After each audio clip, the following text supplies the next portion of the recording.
नमस्कार, स्वागत है आपका इस क्लास में। तो आज हम बात कर रहे हैं मौर्य साम्राज्य की। कल हम बात कर रहे थे चंद्रगुप्त मौर्य किस तरह चाणक्य से शिक्षा प्राप्त की तक्षशिला में और किस तरह से वो यहां पर आया। उसी बात को हम आगे बढ़ाते हुए आज चलते हैं। हम यहां तक पढ़ चुके हैं। आज हम बात करेंगे चंद्रगुप्त मौर्य की और अशोक की बात करेंगे। चंद्रगुप्त मौर्य और अशोक की बात करने की बात कर रहे हैं। चंद्रगुप्त मौर्य से लेकर अशोक तक बात करेंगे। अशोक तक ये आज हम एक चर्चा करने की बात करें। चलिए, good morning, good morning, good morning, good morning, good morning. ठीक है, तो आज हम बात करते हैं चंद्रगुप्त मौर्य। हमने बात की थी कल उस दिन चंद्रगुप्त मौर्य का प्रारंभिक जीवन कैसे बीता, क्या किया उसने। अब जब उसने पूरी तरह प्रशिक्षण ले लिया और प्रशिक्षण लेने के बाद फिर तैयारी की उन्होंने कि क्या करना चाहिए, तो चाणक्य ने बोला, भाई चंद्रगुप्त, धनानंद से तो हम कभी भी लड़ लेंगे, धनानंद को हम कभी भी खत्म कर देंगे, पर राष्ट्र के लिए पहली आवश्यकता है इन विदेशियों को भगाना। इन विदेशियों की यहां क्या आवश्यकता है, ये हमारी धरती, हमारी मातृभूमि है, इसलिए पहला संघर्ष विदेशियों से कर। इसलिए सबसे पहले उन्होंने उत्तर पश्चिमी सीमा पर फैले हुए विदेशी शासन और विदेशी आधिपत्य को समाप्त करने में रुचि ली। समझ में आ रहा है? सबसे पहले, मेरी तबीयत ठीक है, क्या हो गया Om Tripathi? I am fine. मुझे लग रहा है कि मेरी तबीयत ठीक नहीं है क्या? चेहरे से ऐसा लग रहा है, थोड़ा भूखा हूं, बस इतना है और कुछ नहीं। खैर, तो विदेशी आधिपत्य से मुक्ति पहले पाना जरूरी है। जब चाणक्य चंद्रगुप्त ने उत्तर पश्चिमी सीमा को विदेशी आधिपत्य से, दास्ता से मुक्त करा लिया, तब उन्होंने कहा चलो अब देखते हैं धनानंद।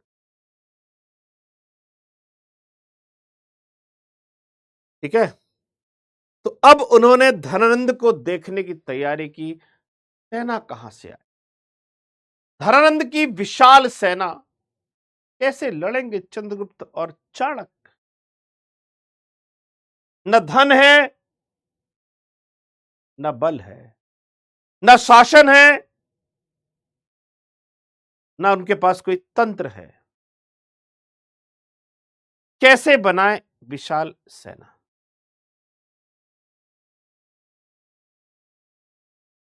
तो उन्होंने चोर, डाकू, परवर लोग, जंगल के लोग, पहाड़ी इलाकों के लोग, इनको सेना में भर्ती करने का काम किया। सेना में भर्ती करने का काम किया। जब ये लोग सेना में भर्ती हो गए, चलो धनानंद को हमला करने चले। निकल पड़े धनानंद पर हमला करने। सीधे पहुंचे पाटलिपुत्र, धनानंद पर आक्रमण कर दिया। परंतु चाणक्य चंद्रगुप्त की यह सेना धनानंद के सामने टिक नहीं पाई।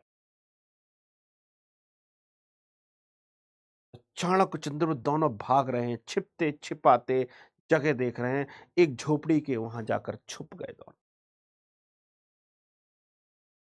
जब दोनों वहां जाकर छुप गए, देखा एक दादी माँ अपने बच्चे को, मतलब नाती पोता जो भी है, उसको कुछ खिला रही, रोटी दे रही है। किसी किसी बुक में खीर लिखा हुआ है। तो बीच से खा रहा है, बीच से रोटी तोड़ रहा, हाथ जल गया उसका। हाथ जल गया तो दादी माँ ने समझाया, बेटा क्या कर रहा है, किनारे से रोटी तोड़, किनारे से खीर खा, धीरे धीरे ठंडी होती जाएगी, बीच की ठंडी हो जाएगी। तू तो सीधे बीच में उंगली डाल रहा है, उंगली जल जाएगी। अचानक को समझ में आ गया, ओहो हो, गलती हो गई। हमने सीधे धनानंद के शक्ति के केंद्र पाटलिपुत्र पर हमला कर दिया। ओहो, गलती कर दी। सबसे पहले चारों तरफ के क्षेत्रों को जीता जाए, फिर धनानंद पर हमला किया।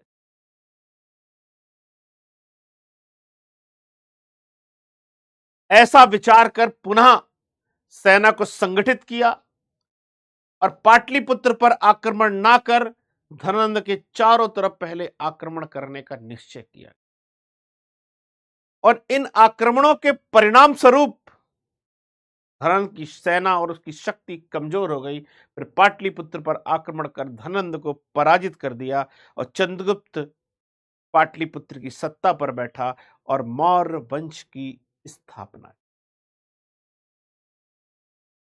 तो यह है छोटी सी स्टोरी जो चंद्रगुप्त मौर्य और चाणक्य के संघर्ष की कहानी है, सीख की कहानी है, समझ की कहानी है। एक सामान्य व्यक्ति, एक बच्चा जिसके पिता की मृत्यु हो चुकी है, मां अच्छे से पाल पोस नहीं रही, अपनी कोशिश कर रही है, सड़क पर धूल पर खेलता हुआ 10 वर्ष के बालक की तक्षशिला में प्रशिक्षण प्राप्त कर एक महान सम्राट बनने की कहानी है।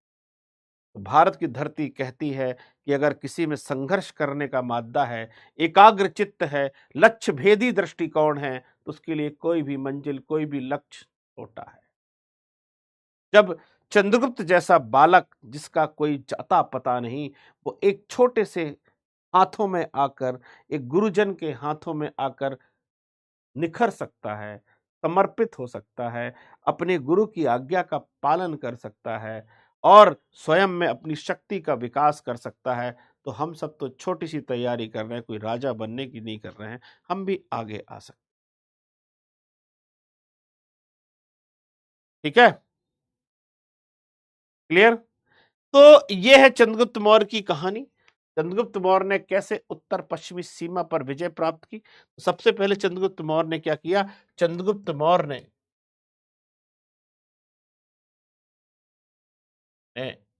पंजाब सिंध क्षेत्र को जीता।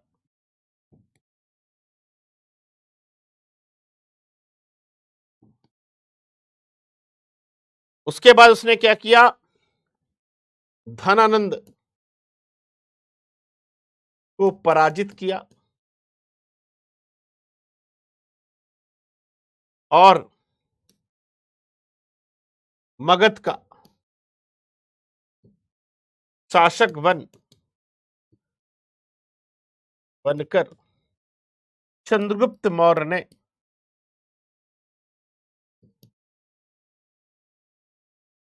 मौर्य वंश की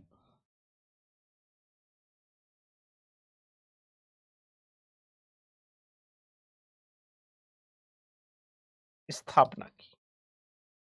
मौर्य वंश की स्थापना की। इस युद्ध में चंद्रगुप्त मौर्य को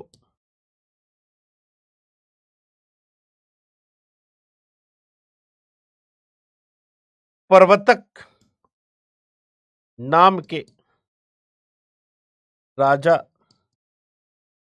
से सहायता मिली। प्रवर्तक नाम के राजा से सहायता मिली। सेना की बात करें, सेना में कौन थे? चोर, डाकू, बर्बर, चंगल,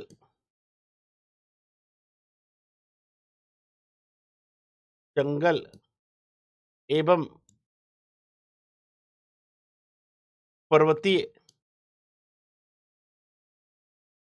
क्षेत्र के निवासी, इन लोगों से मिलकर उसने एक सेना का निर्माण, और इस तरह उसने, तिमुरा नाम है चंद्रगुप्त की मां का, बिल्कुल ठीक कह रहे हैं निधि गुप्ता, ठीक है। इसलिए जस्टिन एक लेखक है, जस्टिन ने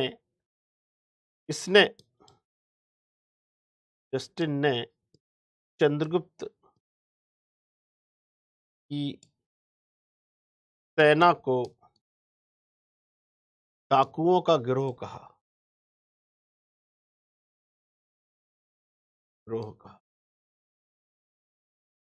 तुम्हारी सेना तो भैया क्या है यार, डाकुओं का गिरोह है, तुम तो डकैत। क्या कहा? डाकुओं का गिरोह कहा।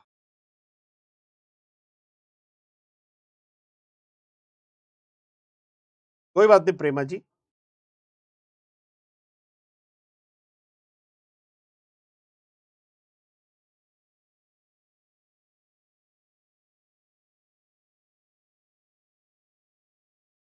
मालपुआ सुनी निधि मौर्य। अच्छा। ठंड लगती थी तो मैंने एक उपाय अपना लिया है। कौन जैकेट पहने, छोटा सा रूम हीटर रख लिया, बिल्कुल स्लो स्लो चलता रहता है, हल्की हल्की गर्मी देता रहता है। 4-5 दिन से मैं रूम हीटर ही चला रहा हूं, बीच में 2 दिन खराब हो गया था तो बड़ी दिक्कत हो गई। चाकू के नीचे लिखा बर्बर, बर्बर।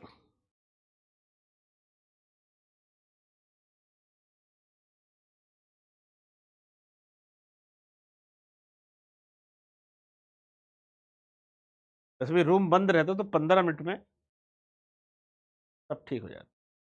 हिस्ट्री की बुक लेनी होगी, ले लीजिए आप, हिस्ट्री की बुक ले लीजिए अफसाना। केसी श्रीवास्तव आप ले लीजिएगा, है ना। केसी श्रीवास्तव ले लीजिएगा, या उपिंदर सिंह ले लीजिएगा, या झा एन श्रीमाली ले लीजिएगा, है ना। इनमें से कोई एक किताब ले लीजिएगा। झा एन श्रीमाली भी ले सकते हैं, है ना, अच्छी किताब है, ले लीजिएगा।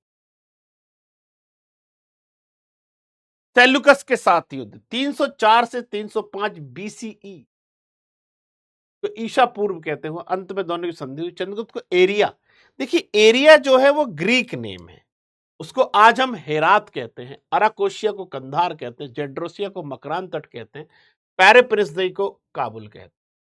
मेरे चंद्रगुप्त ने सेल्यूकस को 500 हाथी दी, ठीक है। परबतक, परबतक, परबर मतलब असभ, परबतक, परिवर्तन लिखा है क्या मैंने, पर्वतक, पर्वतक, पर्वत, देखो पर्वत लिख दिया मैंने, पर्वत और का लिख दिया, पर्वतक, ठीक है। ये हो गया। और क्या किया, सेल्यूकस ने अपनी पुत्री हेलेना, किसी किसी बुक में हेलेना के बाद कार्नेलिया भी लिखा है,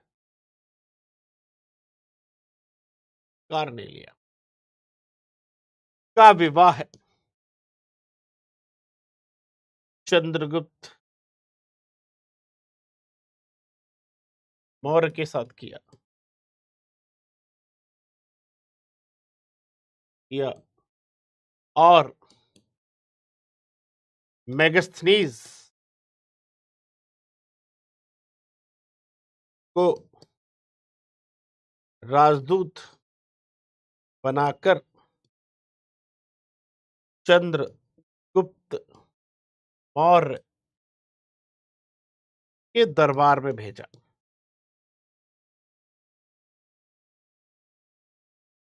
सेल्यूकस कौन है, सेल्यूकस कहां से आ गए, सेल्यूकस यवन शासक एंटियोकस का पुत्र है, एंटियोकस का पुत्र।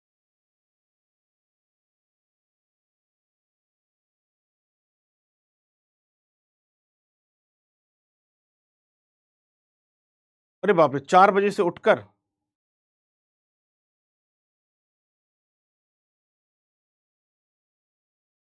बाप रे, प्रीति ग्रेट प्रीति जी। कार्नेलिया, अच्छा नाम है कार्नेलिया।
चलिए, पश्चिमी और दक्षिणी क्षेत्र की विजय।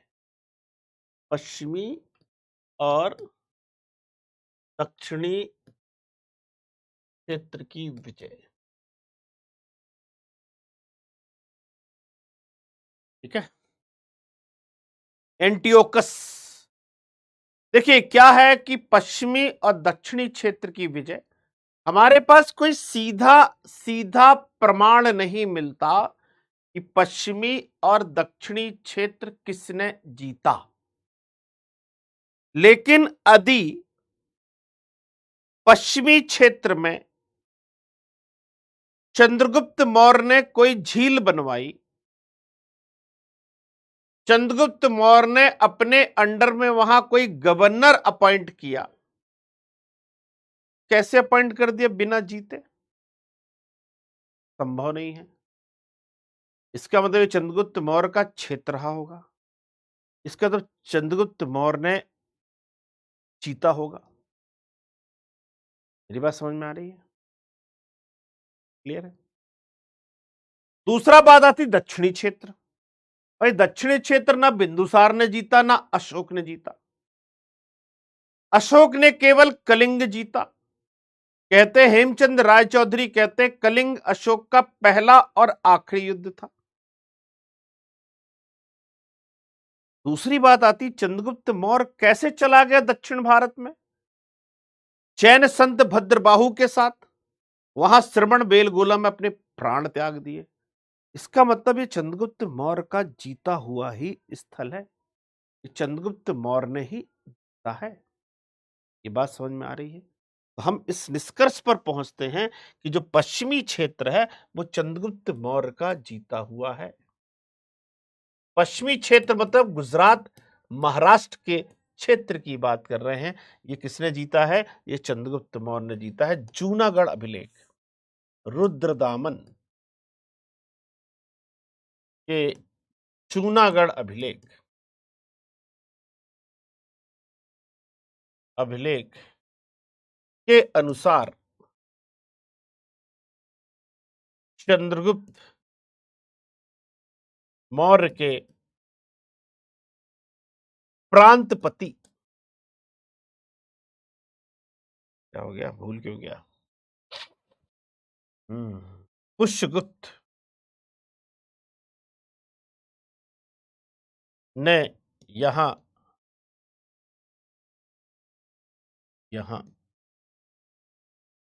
सुदर्शन झील बनवाई।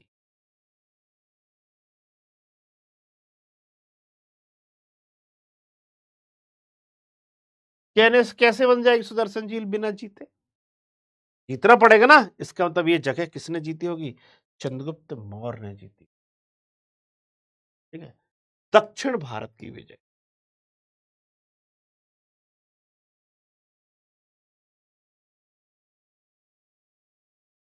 दक्षिण भारत, इस विजय के प्रमाण क्या हमारे पास? प्रमाण, सबूत। पहला जैन ग्रंथ, चंद्रगुप्त ने श्रवण बेल गोला में प्राण त्यागे। पढ़ा है हमने, जब जैन पढ़ रहे थे तो हम पढ़ रहे थे। यहां प्राण त्यागे, यहां चंद्रगिरी पर्वत भी है। कैसे आ गया चंद्रगिरी पर्वत? जरूर होगा। दूसरा सबूत क्या है? अशोक के अभिलेख। अशोक के दक्षिण में स्थित अभिलेख। अगर ये इलाका अशोक के अंडर में नहीं था तो अशोक ने यहां अभिलेख क्यों स्थापित किए?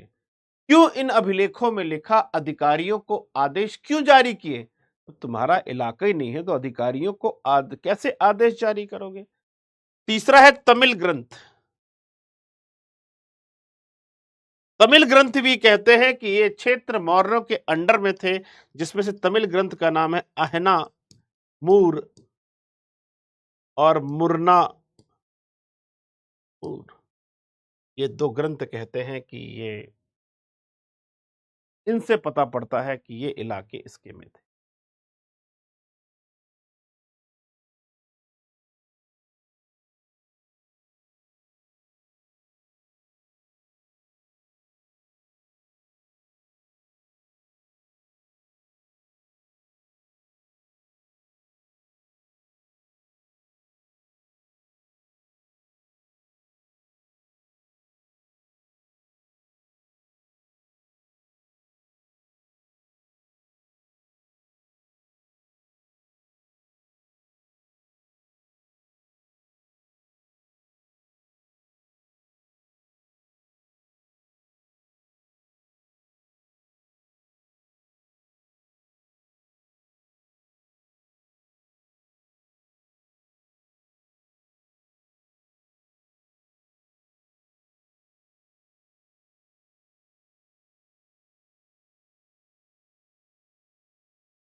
चलिए,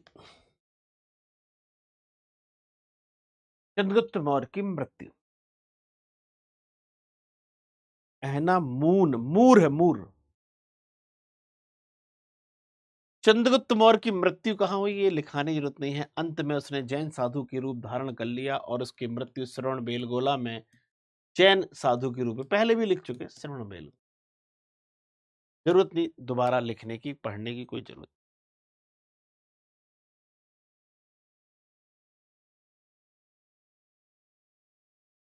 केतन जी कह रहे थे मैप से बता दीजिएगा, है ना सर जी।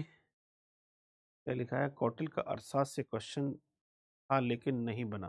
पूछो ना बेटा, अनुज जी पूछो, प्रश्न क्या था अनुज बाबू, पूछिए पूछिए क्या प्रश्न था। प्रांतपति राकेश मतलब प्रांत का मुखिया, प्रांत के मुखिए को प्रांतपति कहते हैं, प्रांत के मुखिए को प्रांतपति कहते हैं। ठीक है, प्रांत के मुखिया को क्या कहते हैं, प्रांतपति कहते हैं।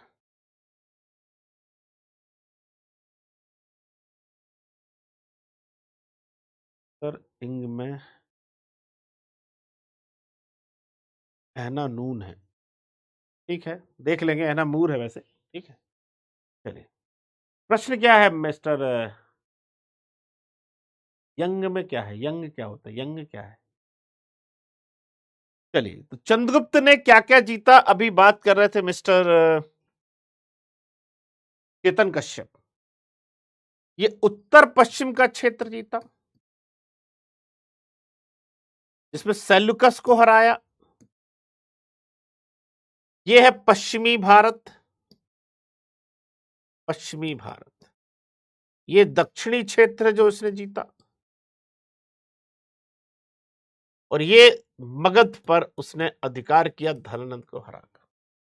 उसके इलाके में क्या नहीं था? कलिंग, कलिंग उसका नहीं था। यह अशोक ने जीता। किसने जीता? अशोक ने जीतने का काम किया। अशोक ने कुछ कश्मीर का क्षेत्र भी अशोक ने जीता, बाकी सब चंद्रगुप्त मौर्य ने जीत कर दिया। समझ में आ रहा है? तो दासों के बारे में था कि कोई दास का पुत्र उत्तराधिकारी बन सकता है, लेकिन चाणक्य यहां पर थोड़ा सा मना करते हैं, नहीं बन सकता है। जब तक वो दासता से अपनी मुक्त नहीं होगा तो कैसे बन पाएगा? उसके लिए दासता से मुक्त होना जरूरी है। बुद्ध भी यही कहते हैं कि वही व्यक्ति संघ में शामिल हो सकता है जो दासता से मुक्त हो गया हो। ठीक है, जो व्यक्ति दासता से मुक्त हो गया है वही राजा बन सकता है। दासता से मुक्त होना बहुत जरूरी। बुद्ध भी यही कहते हैं कि दासता से मुक्त होने के बाद ही कोई व्यक्ति संघ में शामिल हो सकता है। चलिए, समझ में आ गया चेतन जी? तो ये इलाका है। एक एक्स्ट्रा चीज आपको बता देते हैं थोड़ा सा।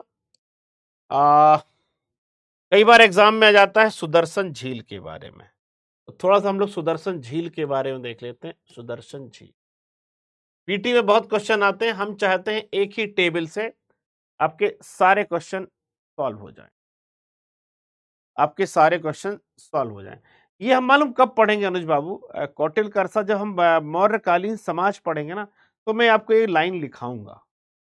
ठीक है, पर आपका क्वेश्चन सही है कि आपने कौटिल्य अर्थशास्त्र पढ़ा दिया सर, लेकिन ये टॉपिक नहीं पढ़ा है। कुछ चीजें छूट जाती है। हम जैसे जैसे हम मौर्य प्रशासन पढ़ेंगे फिर कौटिल्य की बात आएगी, मौर्य समाज पढ़ेंगे फिर कौटिल्य की बात आएगी, मौर्य अर्थव्यवस्था पढ़ेंगे फिर कौटिल्य की बात आएगी कि कौटिल्य ने जल मार्गों को थल मार्गों से बेहतर बताया। तो कुछ चीजें ऐसे कंटिन्यू करते रहेंगे। ठीक है,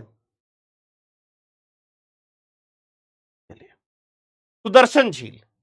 तो सुदर्शन झील कहां है? गुजरात, गुजरात। कहां पर है? गुजरात में। कहां पर है गुजरात में? गिरनार पर्वत पर। इसका पुराना नाम क्या है? गिरनार का पुराना नाम है ऊर्जेत पर्वत। ऊर्जेत, ऊर्जेत नाम है। इसमें किस नदियों से पानी आता है? नदी। कौन सी नदी जुड़ी हुई है? पलासनी, पलासनी और सुवर्ण सिक्ता। इन नदियों से पानी आता। किस शासक ने क्या किया यहां पर? उसका प्रांतपति कौन था? तो हम बोल सकते गवर्नर कौन था वहां पर? और कुछ विशेष कार्य होगा तो वो भी हम लिख लेंगे। तो ये एक टेबल बना लेते हैं, एक टेबल बना। शुरुआत करते हैं पहले शासक से। पहले शासक थे, तो पहला शासक है चंद्रगुप्त मौर्य। और चंद्रगुप्त मौर्य का गवर्नर प्रांतपति है पुष्यगुप्त। पुष्यगुप्त सुदर्शन झील का निर्माण कराया।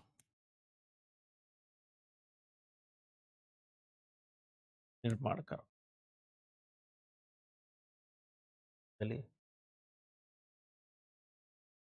फिर आता है अशोक। अशोक के समय गवर्नर है तुषास्फ। इस झील से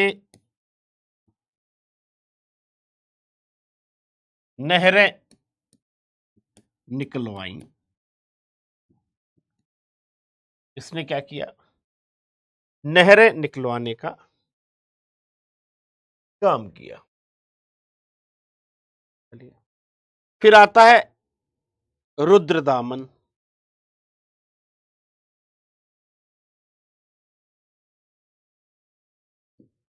रुद्रदामन, इसका गवर्नर है सुविशाख। इसने स्वयं, इसने मतलब रुद्रदामन ने स्वयं के खर्च पर इस झील की मरम्मत करवाई।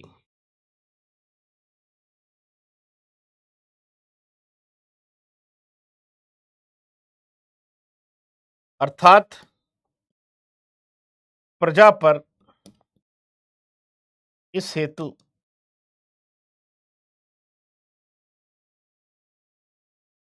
कोई कर नहीं लगाया। इसके लिए उसने प्रजा पर कोई कर नहीं लगाया।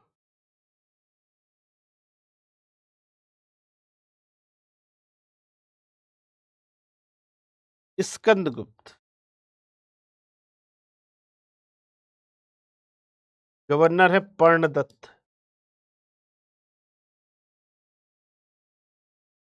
पर्णदत्त के पुत्र चक्रपालित ने इसकी मरम्मत करवाई।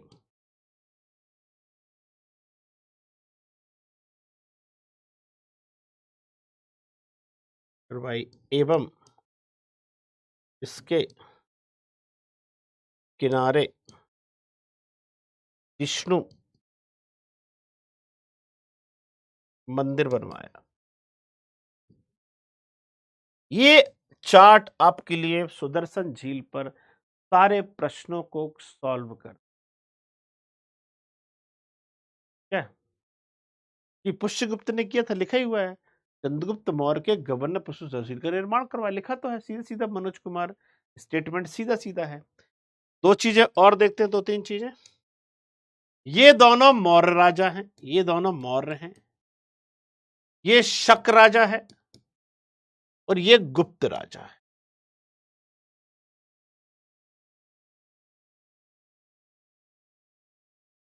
लिख लीजिएगा आप।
चलिए, ठीक रहा है। अब आते हैं अगले राजा बिंदुसार। अब आते हैं अगले राजा बिंदुसार। बिंदुसार का प्रधानमंत्री कौटिल्य या चाणक्य, जो भी आप कहें। कौटिल्य की मृत्यु के बाद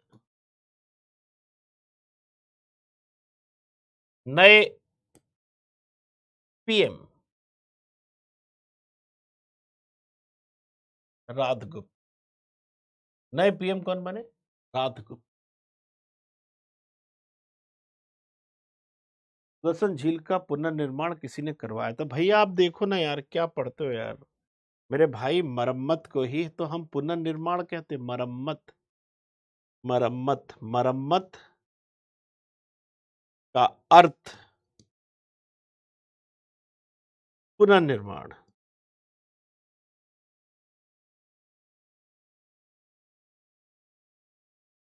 पुनर्निर्माण, फिर से निर्माण करना होता। ये लोग एक ही झील की रिपेयरिंग क्यों कर रहे थे? भैया अभिषेक यादव, ये जरूरी थी इसलिए कर रहे थे। चलिए, तो बिंदुसार के समय ये हुआ। जब बिंदुसार शासक था तब तक्षशिला में विद्रोह हुआ। कहा? तक्षशिला में। इस विद्रोह का दमन, इस विद्रोह का दमन अशोक ने किया। अशोक। कहानी यह है कि जब ये विद्रोह हुआ तक्षशिला में, तो बिंदुसार ने अपने बड़े बेटे सुसीम को भेजा। पहले किसको भेजा अगर प्री में क्वेश्चन आ जाए? सुसीम को भेजा। तक्षशिला के विद्रोह का जो कुछ चीजें मैं बोर्ड पे नहीं लिखता हूं, बोलता हूं, उनको भी लिख लिया करिए। तक्षशिला के विद्रोह का दमन करने के लिए पहले सुसीम को भेजा, पर सुसीम उस विद्रोह को नियंत्रित नहीं कर पाया। तब बिंदुसार ने भेजा अशोक को। एक कहानी किसमें मिलती है? दिव्य अवदान पुस्तक में मिलती है। ये पुस्तक में एक कहानी मिली हुई है। ये जानकारी किस पुस्तक से मिलती है?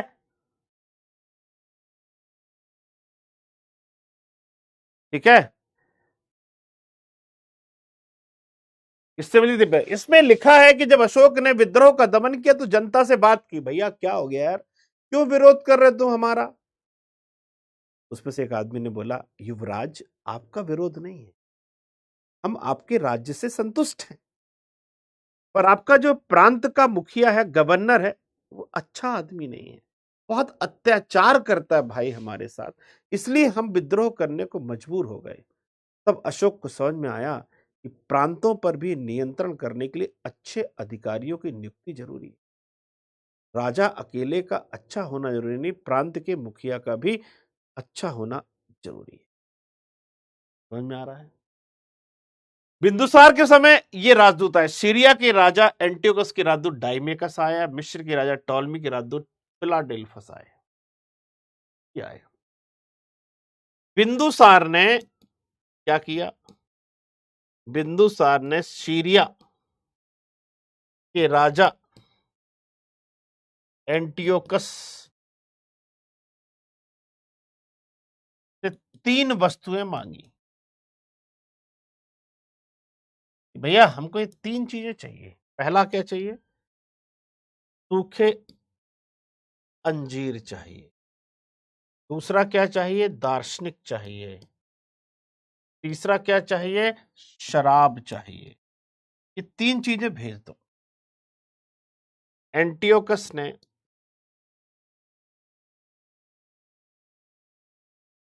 अंजीर एवं मदिरा, अरे मैं मदिरा लिख दिया, मदिरा यानी शराब, भेज दी। लेकिन राज्य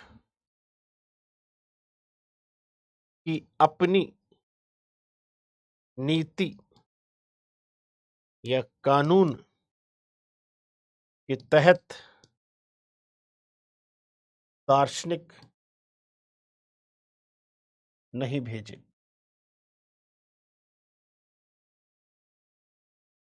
उसने बोला भाई साहब दार्शनिक दार्शनिक हमारे नहीं चलते। सर चंद्रगुप्त की मृत्यु कब हुई थी? सॉरी सॉरी, गुप्त की मृत्यु 298 बीसी में। चंद्रगुप्त की मृत्यु, अरे भाई उसी समय पूछ लिया करो ना, इतना देर से याद आती, पर खैर चलेगा, कोई दिक्कत नहीं। मनोज कुमार कोई ऐसा इशू नहीं। अंजीर का, अंजीर एक ड्राई फ्रूट्स होता है, सूखा होता है अंजीर। पहली वाली रिपीट कर दीजिए सर। नवनीत से अंजीर यानी फिग। अरे वो तो अंग्रेजी में बता रहा फिग। सबरीन ठीक है, पहले वाली लाइन रिपीट करिए। कौन सी पहली वाली लाइन? पहली वाली लाइन कौन सी भाई? पहली वाली ये, प्रधानमंत्री कौटिल्य थे, कौटिल्य की मृत्यु के बाद नए प्रधानमंत्री राजगुप्त बने। ठीक है, नए प्रधानमंत्री कौन बने? राजगुप्त बने। तक्षशिला में विद्रोह हुआ, इस विद्रोह का दमन अशोक ने किया। इसका वर्णन दिव्यदान पुस्तक में मिलता है। बिंदुसार के समय ये राजदूत आए, एंटियोकस के राजदूत डाइमेकस, और ये सीरिया के राजा से क्या मांगा मनोज कुमार? 3, पर उसने मना कर दिया। क्या? बिंदुसार, अभी एक मिनट लिख लेना, इकट्ठा लिख लेना। बिंदुसार अजीवक संप्रदाय को मानता था, को मानता था। इसके दरबार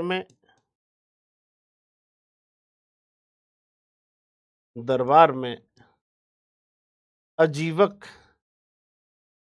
संत पिंगल वत्स रहते थे। ठीक है, अजीवक दार्शनिक मतलब जो बुद्धिमान लोग हैं, विचारक लोग हैं, वैसे जैसे आप, उनको हम कहते हैं दार्शनिक। अब देखिए बिंदुसार के कई नाम हैं। बिंदुसार के नाम, ठीक है, बिंदुसार के नाम। जैन ग्रंथ, जैन ग्रंथ में बिंदुसार का नाम है जैन। वायु पुराण, उसका नाम है भद्रसार। यूनानी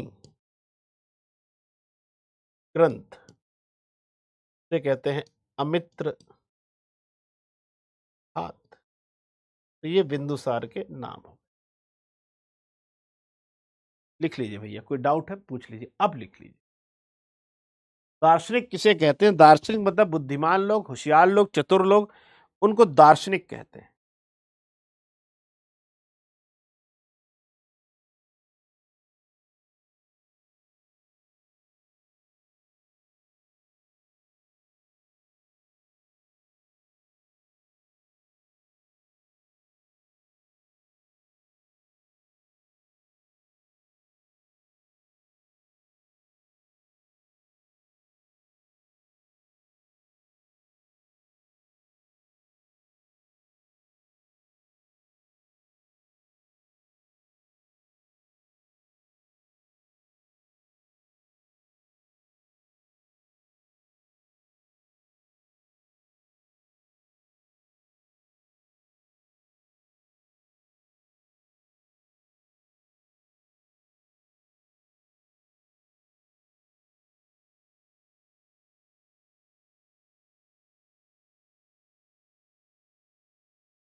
चलिए सर, मेरे कमेंट नहीं जा रहे हैं, ये तो आ गया। आप बोले मेरे कमेंट नहीं जा रहे हैं, पर ये तो जा रहा है। क्वेश्चन थे, देव जी का निवास जंगलों में था तो महलों में भी रहते थे। जी श्रीमान, महलों में भी रहते थे। जैन धर्म में बिंदुसार का क्या नाम है? जैन धर्म में बिंदुसार का नाम है सिंह सेन। लिखा तो यार इतने अच्छे से, क्लियर लिखा है। पाठक जी, निधि पाठक जी, पाठक ने अच्छे से पढ़ने वाला। जैन ग्रंथ में लिखा है सिंह सेन, वायु पुराण में लिखा है भद्रसार, यूनानी में लिखा है अमित्र घात। चलिए आगे चलते हैं। और वायु पुराण में क्या है? भद्रसार, भद्रसार। वायु पुराण में लिखा है भा के बाद द्रा और सार, भद्रसार। यूनानी ग्रंथ में क्या लिखा है? यूनानी ग्रंथ में लिखा अमित्र घात, अमित्र घात। ठीक है, चलिए आगे चलते हैं। अब हम पढ़ रहे हैं अशोक के बारे में। अशोक, तो अशोक क्या है क्या नहीं है, इस पर हम चर्चा करें।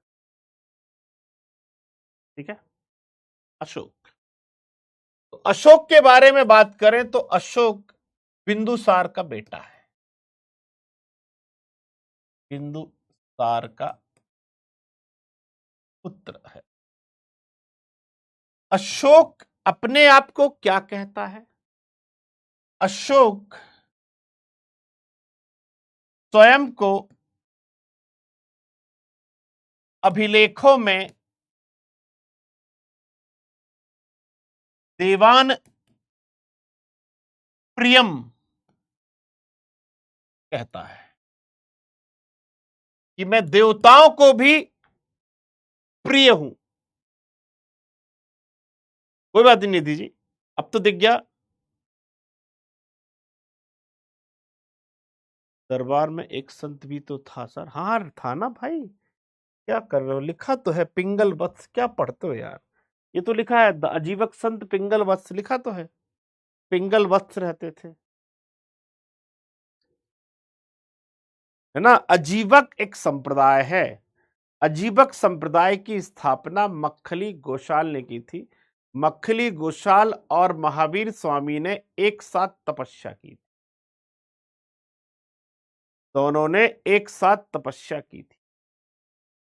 अजीवक संप्रदाय ये कहता है कि सब कुछ पहले से तय है, सब कुछ पहले से नियत है, जिसे हम नियतिवाद कहते, जिसे हम नियतिवाद कहते। सब पहले से लिखा हुआ है। आपको डेप्यूटी कलेक्टर, डीएम कलेक्टर जो भी बनना है, सब पहले से तय है, सब लिखा है। तो आप बोलोगे सर फिर पढ़ क्यों रहे हैं? जो हमारे में लिखा है, ये भी लिखा है कि आप पढ़ोगे, ऐसा अजीवक मानता है। स्वयं को क्या कहा है? देवान प्रियम। पुराणों में अशोक वर्धन कहा गया है, अशोक वर्धन का। दीपवंश, दीपवंश में उज्जैनी, उज्जैन करमौली कहा गया है। उज्जैन करमौली, करमौली कहा। आप तो उज्जैन करमौली। गुर्जरा, मस्की, ये जगह के नाम है। नेट्टूर, नेट्टूर और उड़ेगोलम। अभिलेख में अशोक नाम मिलता।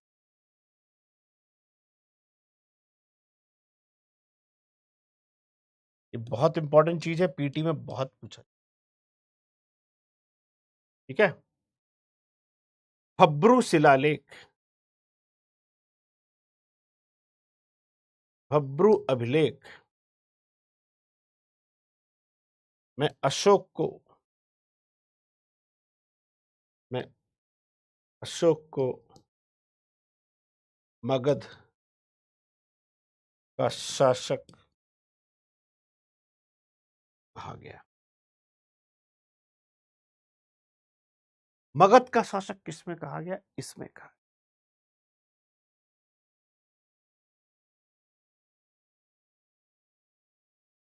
सही कहे सर जी, लिखना है तभी पढ़ना पड़ रहा।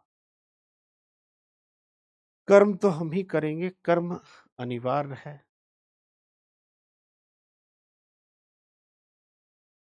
चलिए, तो अशोक के इसके बाद हम बात कर लेते हैं के बारे में, एक और पत्नियां। बहुवचन में है, पत्नी नहीं है, पत्नियां। पहली पत्नी मिलती है वैदिश महादेवी। वैदिश महा विदिशा एक जगह है मध्य प्रदेश में। विदिशा के सेठ की पुत्री, के बीच ब्रैकेट में क्या लिख देंगे? नगर श्रेष्ठी की पुत्री। इसके पुत्र कौन है? के पुत्र महेंद्र। के पुत्र है महेंद्र। पुत्री कौन है?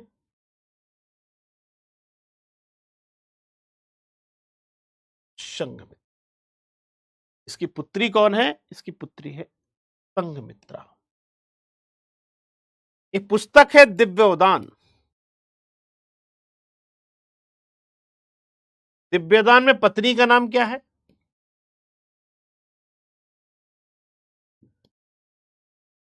तिष्रक्षिता।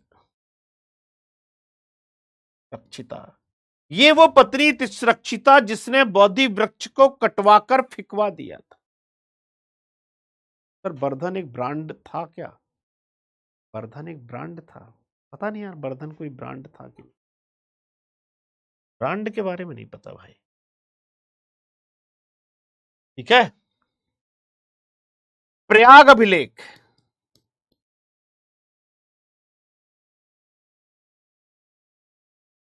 में अशोक की पत्नी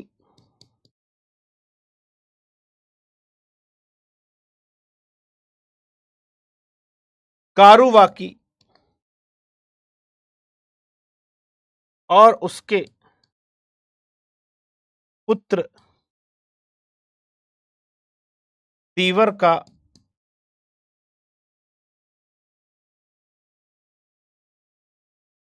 उल्लेख है। लिख लीजिए भाई इसको।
चलिए, उज्जैन करमौली नाम है, करमौली का क्या अर्थ होता है? अंकुश यादव कुछ बोल रहे हैं। इसकी पत्नी तिष्रक्षिता, ये वो पत्नी है जिसने बोधि वृक्ष को कटवाकर फिकवा दिया था। जी, बोधि वृक्ष को क्यों कटवाया था? विरोधी थी भाई बौद्ध धर्म, उसको लग रहा था अशोक क्या कर रहा, पागलों की तरह पैसा खर्च कर रहा है, प्रशासन चलाना चाहिए, नहीं पसंद आया कटवा दिया। जैसे अभी थाईलैंड ने विष्णु की मूर्ति गिरवा दी, अभी प्रीत विहार में, थाईलैंड और कंबोडिया के बीच में कटवा दिया। जैसे बाबर ने राम मंदिर गिरवा दिया, तो वैसे ही इसने बोधि वृक्ष कटवा दिया। अभिलेख काहे के हैं बता दी, काहे के हैं मतलब किसके बने हैं? ये पत्थर पर लिखा हुआ है, ये पत्थर पर लिखे, मस्क उड़े गोलम, उड़े गोलम, उड़े गोलम। गुस्सा हो गई होगी, ठीक कह रही प्रिया, गुस्सा हो गई होगी। अशोक की पत्नी है ना तिष्रक्षिता जी, वही तो लिखा, और मैंने क्या लिखा है? चलिए,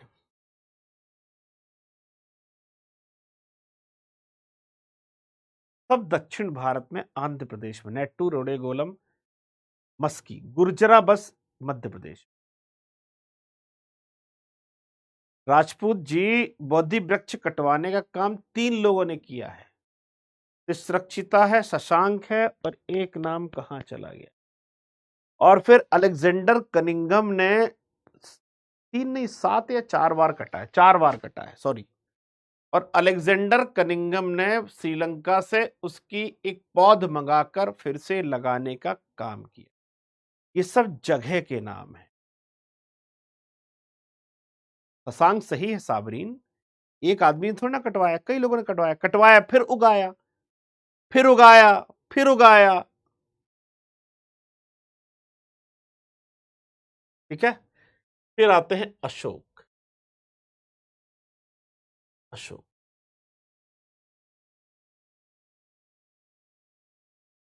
ठीक है,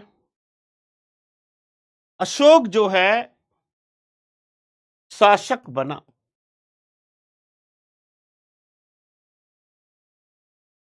273 BC, शासक बना, राज्याभिषेक किया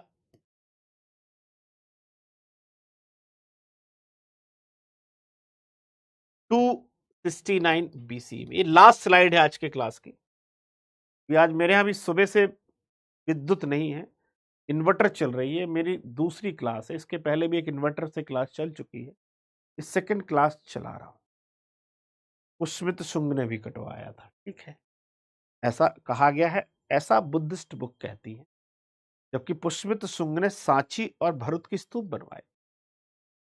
चलिए, जब आएगा तो देखेंगे।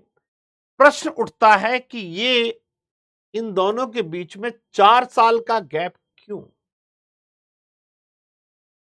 4 साल क्यों लगे? जवाब चाहिए, ये 4 साल क्यों लगे? राज्य अभिषेक करने में 4 साल क्यों लगे? तो इतिहासकारों में बुद्ध पुस्तकों का कहना है गृह युद्ध, सत्ता के लिए भाइयों में संघर्ष चल रहा। बौद्ध ग्रंथ, बौद्ध ग्रंथ, बौद्ध ग्रंथ कहते हैं कि अशोक अपने 99 भाइयों को मारकर राज्याभिषेक कराया।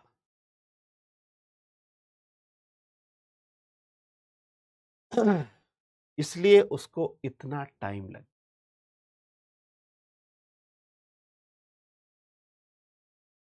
ठीक है, साबरीन बेगम पुष्मित सुंग ने बहुत सारे बुद्धों को मरवाया था, पूरी तरह गलत है, एक स्टोरी है, ये केवल दिव्य उदान पुस्तक में लिखी है। बाकी अगर उसने बौद्ध भिक्षुओं को मरवाया तो उसने फिर स्तूप क्यों बनवाए?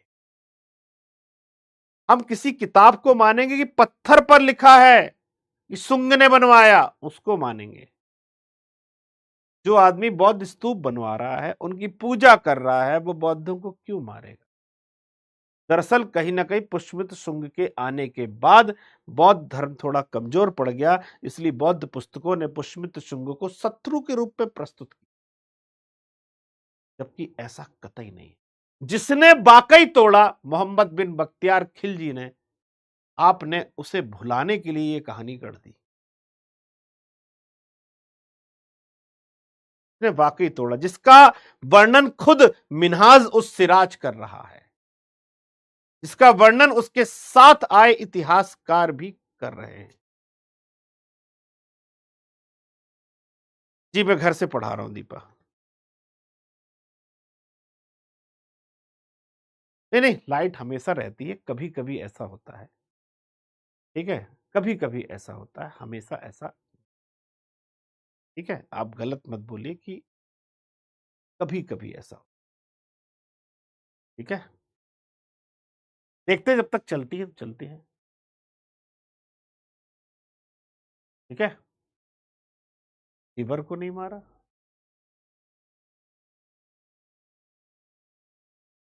ठीक है, अब कौन से बौद्ध ग्रंथ कहते हैं?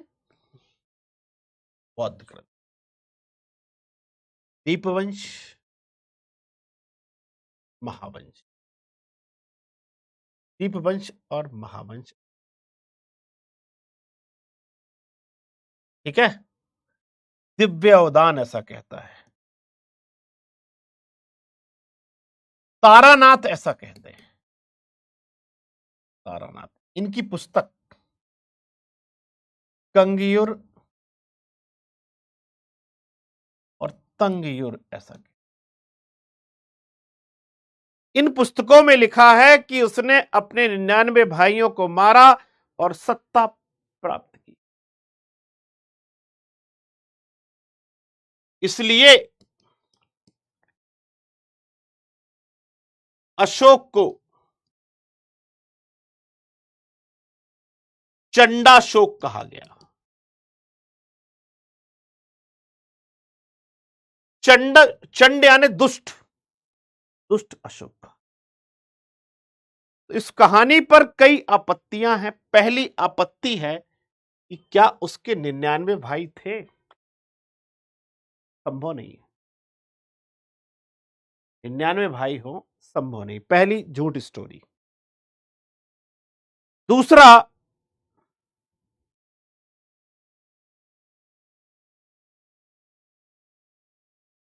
अशोक के जीवित भाइयों का उल्लेख अभिलेख में मिलता है। अभिलेख, विशेषकर 5वें शिलालेख में मिलता है।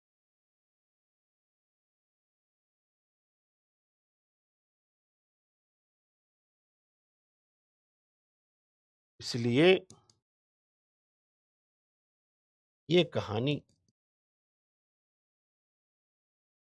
पूरी तरह सत्य नहीं है।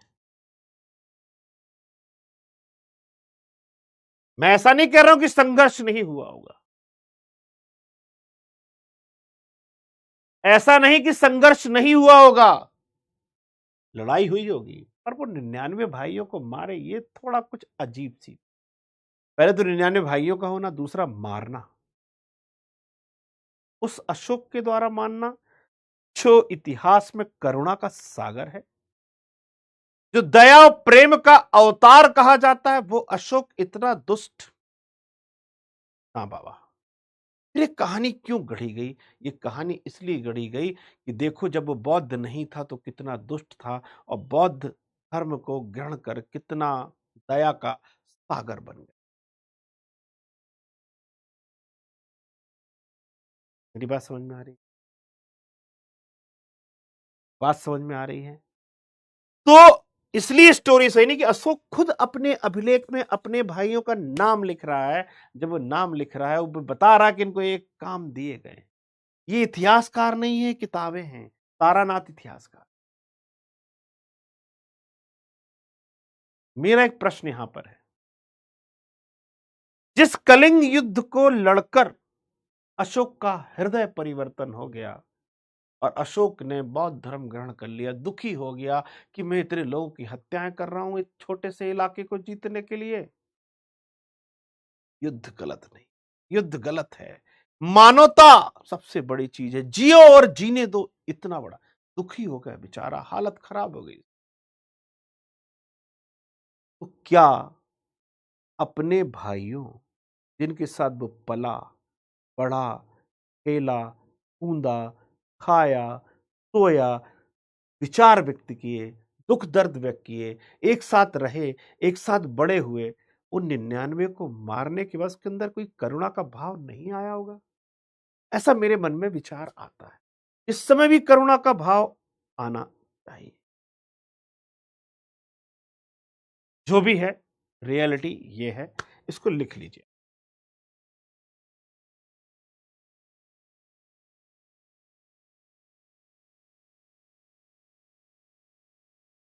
चलिए फिर हम आगे चलते हैं।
चलिए,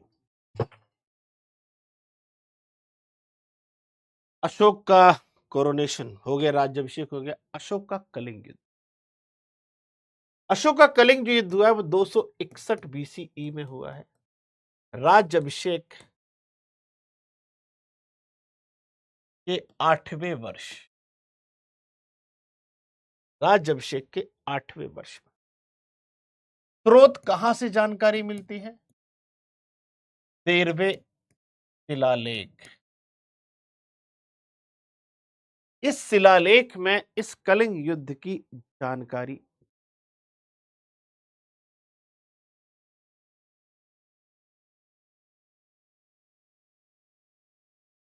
बिल्कुल, अरे हम कहां बोल रहे हैं सुजीत की नहीं बदला, पर प्रश्न तो हम भी उठा सकते हैं ना। मेरी बात नहीं समझे आप। अग्निमल भी तो हत्यारा था, बाद में ज्ञान मिलने के बाद बदला तो अशोक क्यों नहीं? अरे भाई सुजीत, ज्ञान तो कई जगह मिला, ज्ञान तो आपको 10 जगह मिलता है, ठीक है? तो अशोक भी बदला होगा, मतलब अशोक पहले हत्यारा था, ये कहने का मतलब ये है। अरे भैया, कुछ डीएनए तो उसका आया होगा चंद्रगुप्त मौर्य का। तो चंद्रगुप्त मौर्य कहता है प्रजा के हित में प्रजा का सुख है, तो अशोक भी तो उससे कुछ सीखा होगा अपने दादाजी से। ज्ञान तो उसके यहां खुद बिखर रहा था। ज्ञान की कमी राजाओं को कहां होती है? डाकू को हो सकती है, पर राजा के दरबार में तो ज्ञानियों की भरमार होती है।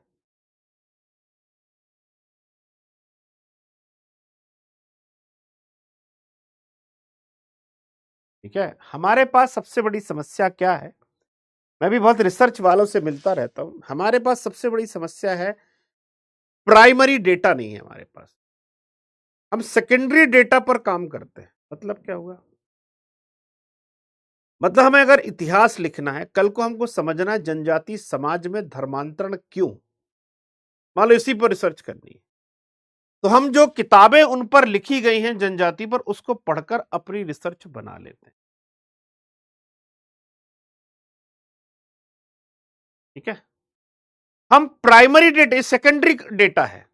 प्राइमरी मतलब हम जनजातियों के बीच जाना, उनकी कहानी सुनना, उनके बातें करना, उनको रिकॉर्ड करना, उनको लिखना, उनके इंटरव्यू लेना, उनके डेटा कलेक्ट करना, ये काम नहीं हो रहा है। प्राइमरी डेटा का अभाव है। दूसरा, हम जो किताबें पढ़ते हैं वो किताबें भारतीयों की नहीं, ये विदेशियों ने लिखी।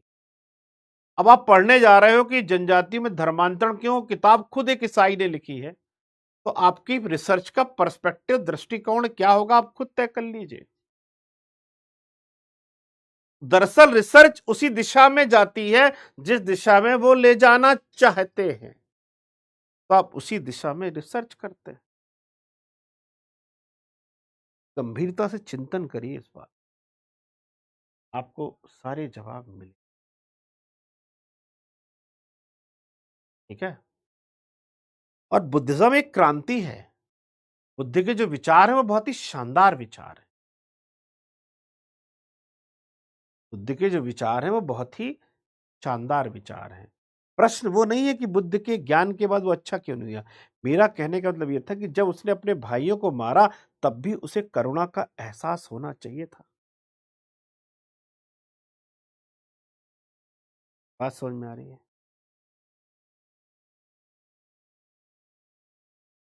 ये एक समझना बहुत प्राइमरी डेटा। ठीक। चलिए, बहुत लंबी कहानी है, रिसर्च की बात करेंगे तो। ठीक है।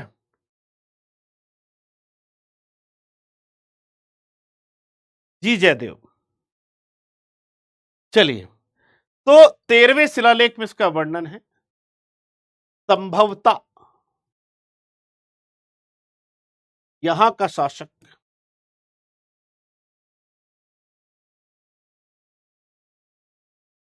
नंजराज था। यहां का शासक कौन था? नंजराज था। इस युद्ध में अशोक विजयी रहा।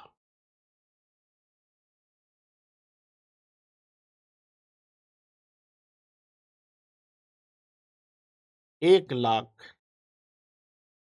लोग मारे गए,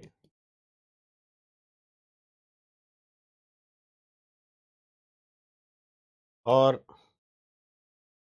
1.5 लाख लोग बंदी बना लिए।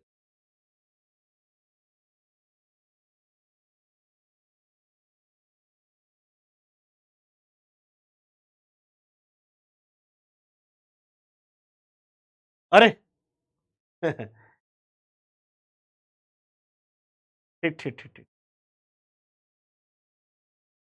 अशोक ने सब देखा, विचार किया कि मैं कलिंग के छोटे से जमीन के टुकड़े को जीतने के लिए इतनी हत्याएं, इतने लोगों की मृत्यु, क्या है यार। वही जमीन पर गिर गया, विचार करने लगा, उसका हृदय क्षोभ से भर गया। उसने तय किया कि अब लड़ाई मैं नहीं लड़ूंगा। जमीन के टुकड़े जीतने के लिए इतने लोगों को मारना पड़ेगा, अब युद्ध नहीं, अब युद्ध नहीं चाहिए।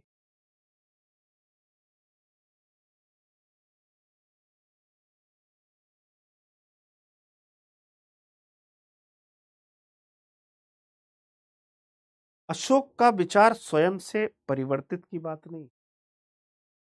देखिए क्या होता है अभिषेक यादव, विचार तो बहुत लोगों का परिवर्तित हुआ है। क्या वाल्मीकि का विचार परिवर्तित नहीं हुआ है? वाल्मीकि एक डाकू थे, उनका भी तो विचार परिवर्तित हुआ है। क्या नामदेव जो एक डाकू थे, उनका विचार परिवर्तित नहीं हुआ है? वेद व्यास तो एक मछुआरे के पुत्र थे, मछुआरिन के पुत्र थे, उनका विचार परिवर्तित नहीं हुआ है। तो भारतीय समाज में हृदय परिवर्तन, विचार परिवर्तन की कई मुद्दे हैं, कई चीजें हैं। प्रश्न वो नहीं है, प्रश्न आप समझ नहीं रहे हैं। प्रश्न, मैं विचार परिवर्तन को बुरा नहीं मान रहा हूं, मैं कह रहा हूं 99 भाइयों को मारना और यहां कलिंग युद्ध में हुई हत्याएं, दोनों ही हत्याएं, तो पहले क्यों नहीं परिवर्तित हुआ, ये मैं बात कर रहा हूं। मैं ऐसा नहीं कह रहा हूं कि विचार परिवर्तित नहीं होने चाहिए, होने चाहिए। विचार परिवर्तन जरूरी है, विचार परिवर्तन आवश्यक है। बात समझ रहे हैं? तो अशोक अशोक ने अब युद्ध ना करने का निश्चय किया।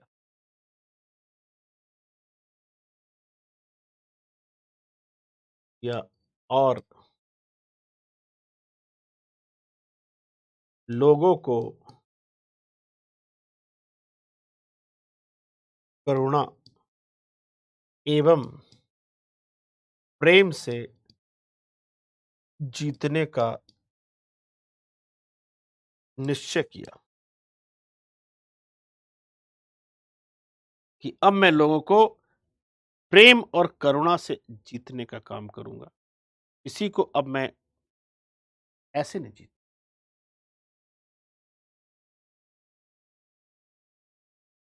हाँ, ये भी ठीक है, जब जागो तब सवेरा। हाँ, मैं इस बात से एग्री करता हूं। कोई जरूरी नहीं आपका ट्रिगर पॉइंट कभी भी दब सकता है। बिल्कुल ठीक कह रहे हैं आप, ट्रिगर पॉइंट कभी भी दब सकता है, ये मैं बात से एग्री करता हूं आपकी, कि आपका ट्रिगर पॉइंट कभी भी जग सकता है, कभी भी हो सकता है।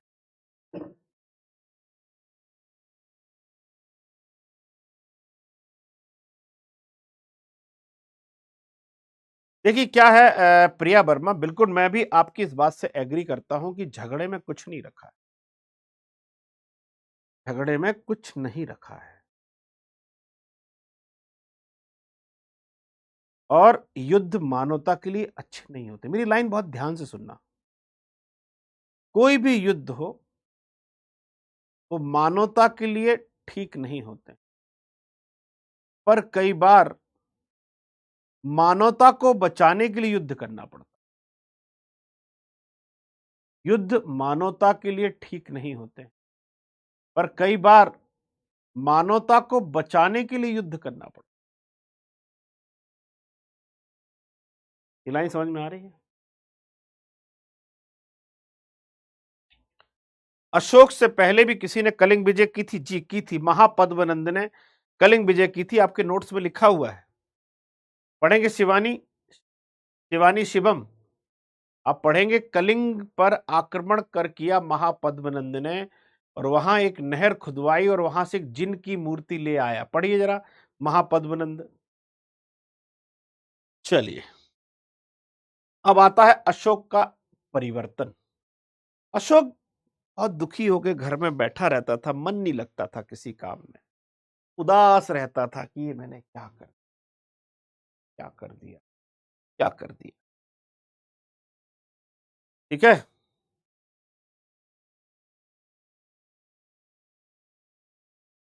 नहीं बिल्कुल ठीक कह रहे हैं।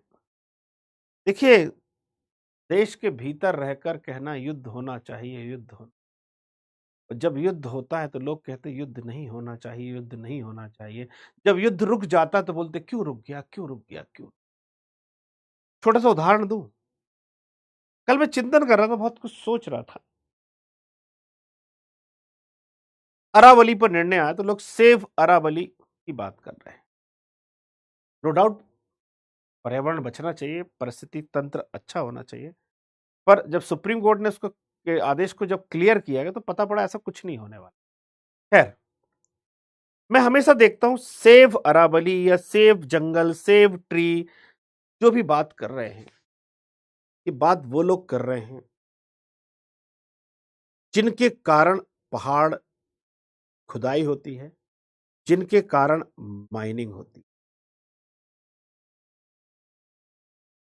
ठीक है, प्रतिमा, अगर कोई आवाज समझ में नहीं आ रही तो पूछ लिया करिए, मैं एक बार तेज एक बार धीरे नहीं बोलता हूं, बोलता हूं मैं। जो लोग पर्यावरण की रक्षा की बात करते हैं, माइनिंग का विरोध करते हैं, माइनिंग उनके कारण होती है,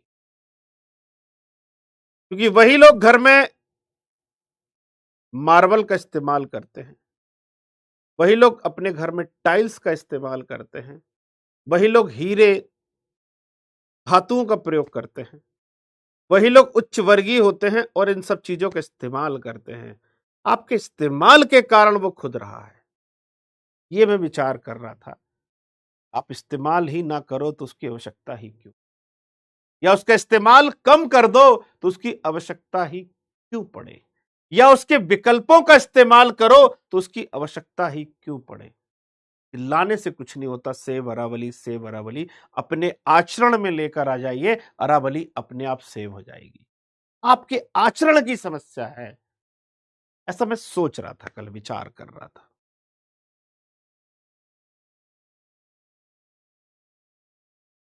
मैं ऐसा विचार कर रहा था कि मैं और आप अरावली अरावली जरूर, मैं भी उसमें शामिल हूं, मैं अलग नहीं हूं।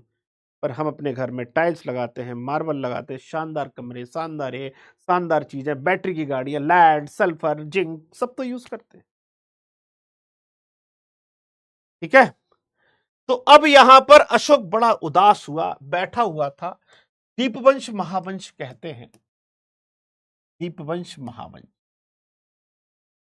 एक दिन वो बैठा हुआ था, अशोक अपने बड़े भाई सुशीम के 7 वर्षीय पुत्र निग्रोध, जो एक भिक्षु बन चुका था,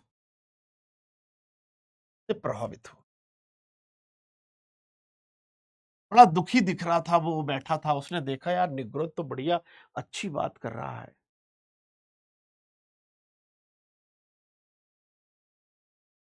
मेरी बात समझ रहे ना? बड़ी अच्छी बात कर रहा था निग्रोध। उसको लगा यार ये तो बहुत अच्छा, क्या करते हो बेटा? बताया उसने। बोले कौन से बौद्ध वाले? अरे रे रे। उसको लगा यही सही मार्ग है। बाद में मोगली पुत्र शिष्य के प्रभाव में उसने उसने नहीं, अशोक ही लिख देते, अशोक ने बौद्ध धर्म ग्रहण कर लिया। बौद्ध धर्म समझ में आ रहा है? दिव्य उदान कहती है, दिव्य उदान, अशोक उपगुप्त के प्रभाव से बौद्ध बना। बौद्ध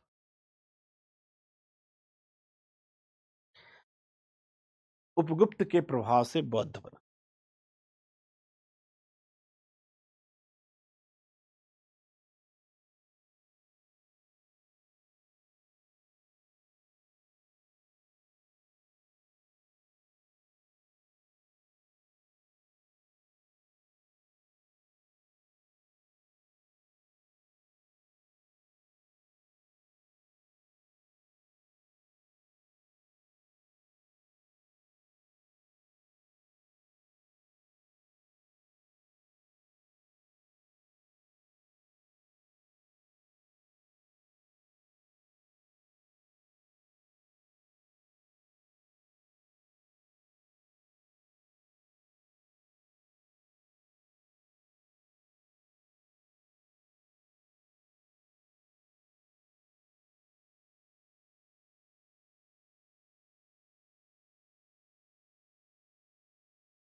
चलिए, सबूत अशोक के बौद्ध होने के साक्ष्य। क्या सबूत है कि अशोक बौद्ध बन गया? तो पहला सबूत है भब्रू, भब्रू अभिलेख। इसमें अशोक ने बुद्ध धम्म संघ में विश्वास प्रकट किया।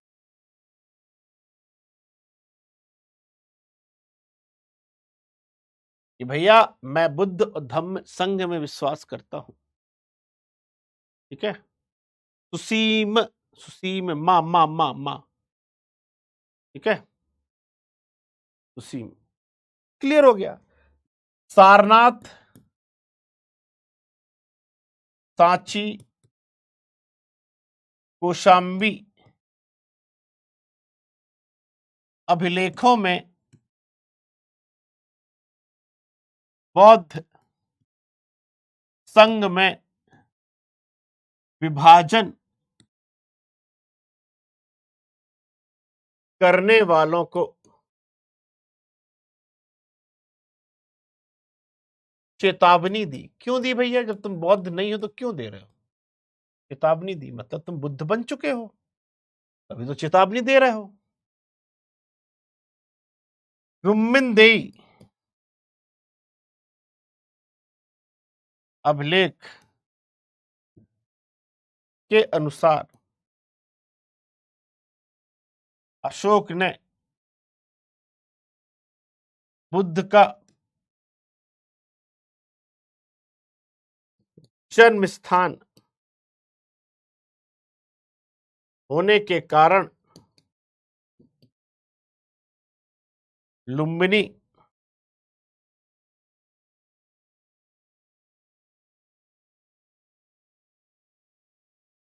के लोगों का कर 1/6 से घटाकर 1/8 कर दिया। क्यों कर दिया? क्योंकि लुम्बिनी बुद्ध का जन्म स्थान, इसलिए कर दिया। इसलिए जो लुम्बिनी है ना, इसको हम आर्थिक अभिलेख भी कहते हैं, क्योंकि इसमें हमें कर की जानकारी मिलती है, इसलिए रुम्मनदेई को हम आर्थिक अभिलेख भी कहते हैं। कहां पर है रुम्मनदेई? रुम्मनदेई नेपाल में है। और क्या किए? स्तूप बनवाए। तीसरी, बौद्ध संगीति आयोजित की। तीसरी बौद्ध संगीति भी आयोजित कर ली। और क्या किया? बौद्ध धर्म के प्रचार हेतु अपने पुत्र महेंद्र एवं पुत्री संघमित्रा को श्रीलंका भेजा। ये उसके सबूत हैं कि अब वो बौद्ध हो चुका है भैया, अब वो बौद्ध बन गया है। उपगुप्त क्या था? उपगुप्त साधु था।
चलिए,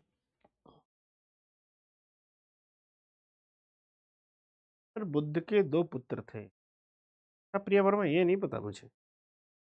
एक ही पुत्र था, राहुल जो पता है। चलिए, अशोक का धम्म। धम्म धम्म क्या है? अशोक दूसरे शिलालेख नहीं आएगा। एक मिनट, एक मिनट।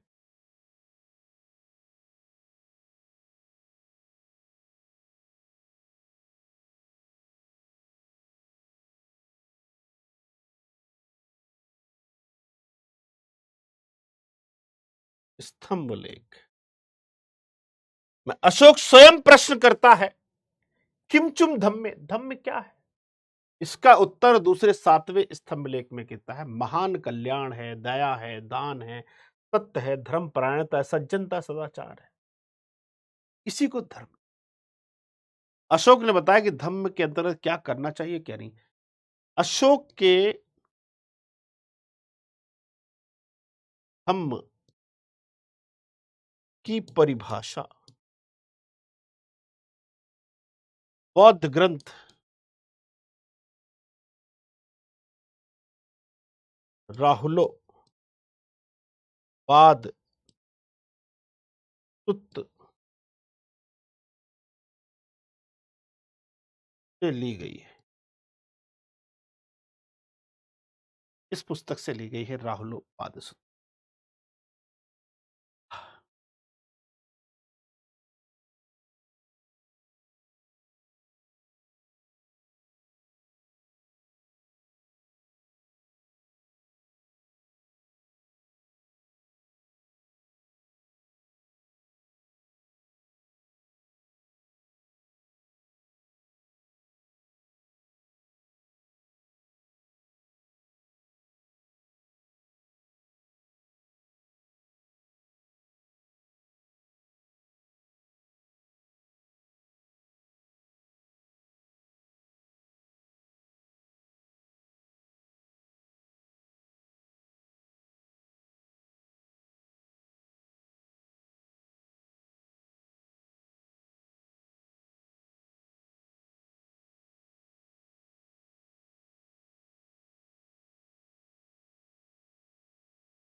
चलिए,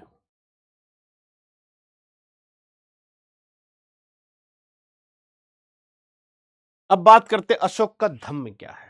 देखिए, हमारे ये एग्जाम में उतना जरूरी नहीं, पर इसमें कुछ बातें पहले समझ लेते हैं, फिर हम बात करते हैं कि अशोक का धम्म क्या है। पहले कुछ बातें समझ लेते हैं कि क्या अशोक का धर्म बौद्ध धर्म है। सुनना ध्यान से, तो कल करते हैं। ये टॉपिक थोड़ा सा लंबा है और ये आपके फोर्थ पेपर एथिक्स में भी फिट बैठेगा। तो आज के लिए इतना करते हैं, कल हम यही पढ़ेंगे कि क्या अशोक का धर्म बौद्ध धर्म है, क्या अशोक का धर्म बौद्ध धर्म नहीं है, फिर वो है क्या, क्यों लागू किया अशोक ने धम्म, उसकी आवश्यकता क्या थी अशोक को अपना धम्म को लागू करने, और उस धम्म का प्रभाव क्या हुआ। एक मेंस का क्वेश्चन बन जाएगा, हिस्ट्री में बने ना बने, लेकिन एथिक्स में जरूर बन जाए।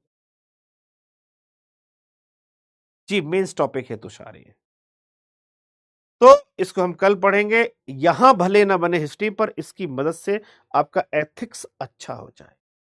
तो आज के लिए बहुत बहुत धन्यवाद आप सभी का। ठीक है, और आज ईसा मसीह का जन्म दिवस है मेरे ख्याल से, और अटल बिहारी वाजपेयी जी का जन्म दिवस है। और तुलसी जयंती है आज, और शायद मदन मोहन मालवीय की भी जयंती है, इसे वैसा मुझे कुछ याद आ रहा है। और वीर बाल दिवस भी है, ये हमें बिल्कुल नहीं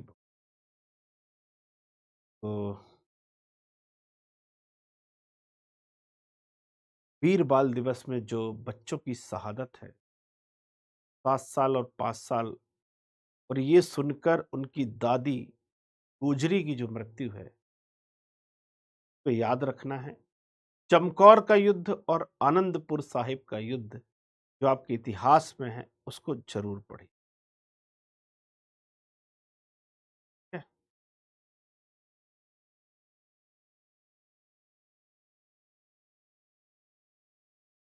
ठीक है, तो वीर बाल दिवस की भी आपको क्या बोले, उनको याद करिए, को समर्पण दीजिए। और अब हमें आवश्यकता है एक ऐसे पर्यटन क्षेत्र के की जिसे हम नाम दें माटी के वीर या वीर भूमि दर्शन। ऐसी जगह, ऐसे स्थान जो उन शहीदों के, उन क्रांतिकारियों के, उन विचारकों के जन्म स्थान या मृत्यु स्थल रहे हैं, उनको भी जोड़ने के कॉरिडोर बनने चाहिए। ठीक है, तो ऐसा कुछ करिए। बलिया से चित्तू पांडे आते हैं, मंगल पांडे आते हैं, वहां से लेकर पहुंच जाइए आगरा मेरठ की छावनी तक चले।